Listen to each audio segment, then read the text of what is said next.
दुनिया भर में क्रिप्टो करेंसी का चलन बढ़ रहा है। ऐसे में अगर सब कुछ आरबीआई के बनाए इस प्लान के हिसाब से चला तो अगले साल भारत के पास अपनी खुद की क्रिप्टो करेंसी होगी।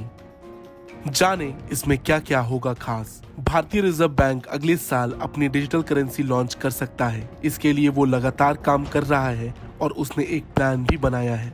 रॉयटर्स ने एक स्थानीय अखबार के हवाले से खबर दी है कि भारतीय स्टेट बैंक के बैंकिंग एंड इकोनॉमिक कॉन्क्लेव में केंद्रीय बैंक के एक वरिष्ठ अधिकारी ने इसकी पूरी संभावना जताई है। आरबीआई में भुगतान और निपटान विभाग से मुख्य महाप्रबंधक पी वासुदेवन के हवाले से बिजनेस स्टैंडर्ड ने लिखा, अगले साल की पहली तिमाही से पायलट आधार पर डिजिटल करेंसी को जारी किया जा सकता है, इसीलिए इसे लेकर हम काफी बुलिश हैं।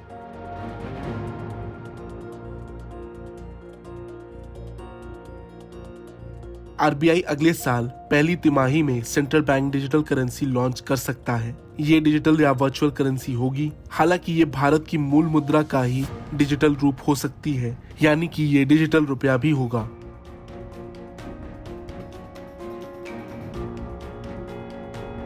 इससे पहले आरबीआई के गवर्नर शक्तिकांत दास ने अगले साल दिसंबर तक सीबीडीसी के सॉफ्ट लॉन्च की संभावना जताई थी। हालांकि इसके लिए उन्होंने किसी तरह की कोई टाइमलाइन नहीं बताई थी। वासुदेवन ने कहा था कि सीबीडीसी को लॉन्च करना इतना आसान नहीं होगा और ना ही कल से ये लोगों की आम जिंदगी का हिस्सा बन पाएगा, इसीलिए इसे लॉन्च करने की कोई जल्दी नहीं है।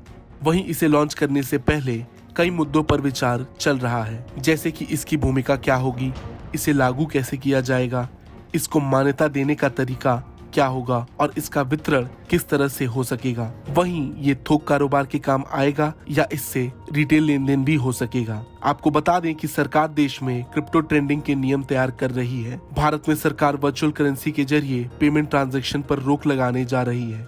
इस बारे में क्रिप्टो बिल को अंतिम रूप दिया जा सकता है।